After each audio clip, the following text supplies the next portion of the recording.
여러분, 혹시 상호관세라는 말 들어보셨나요? 뭔가 엄청 어려운 법률 용어 같죠?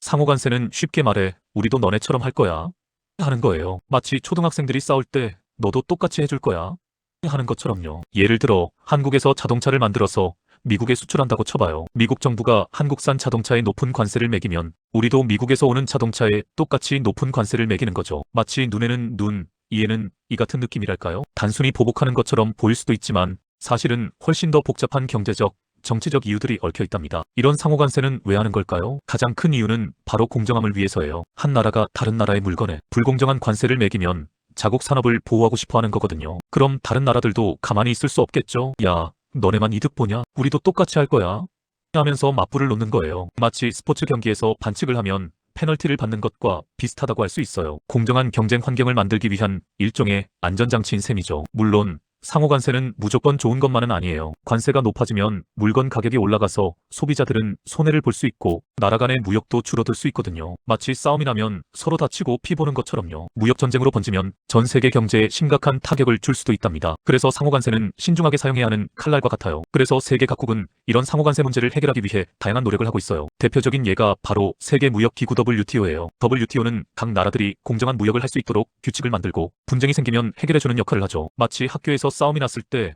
선생님이 중재하는 것처럼요. WTO는 국제무역의 심판관 역할을 하며 각국의 무역 분쟁을 해결하고 공정한 무역 질서를 유지하는 데 중요한 역할을 하고 있습니다. WTO의 노력 덕분에 상호관세 분쟁이 발생하더라도 좀 더 합리적인 해결책을 찾을 수 있게 되었죠. 그럼 상호관세가 어떤 방식으로 적용되는지 좀 더 자세히 알아볼까요? 상호관세는 다양한 형태로 나타날 수 있는데 대표적인 몇 가지를 소개할게요. 보복 관세 상대국이 부당한 관세를 매기거나 불공정 무역 행위를 할 경우 이에 대응하여 부과하는 관세예요. 예를 들어 어국이 B국에 높은 관세를 매기면 B국은 어국에서 수입하는 특정 상품에 보복 관세를 부과하는 거죠. 마치 상대방의 공격에 똑같이 반격하는 것과 같아요. 이러한 보복 관세는 자국 산업을 보호하고 상대국의 부당한 행위에 경고를 보내는 역할을 합니다. 관세 인상 원래 낮은 관세율을 적용하던 상품에 대해 상대국의 조치에 대응하기 위해 관세율을 높이는 경우에요. 단순히 관세율을 높이는 것뿐만 아니라 특정 상품의 수입을 금지하는 등의 조치도 포함될 수 있어요. 수입 제한 특정 상품의 수입을 제한하는 조치도 상호관세의 일종으로 볼 수 있어요. 예를 들어 상대국에서 생산되는 특정 상품의 수입량을 제한하거나 아예 수입을 금지하는 경우도 있죠. 상호관세는 단순히 관세율을 높이는 것 외에도 다양한 형태로 나타날 수 있다는 것을 기억해두세요. 이러한 다양한 형태의 상호관세는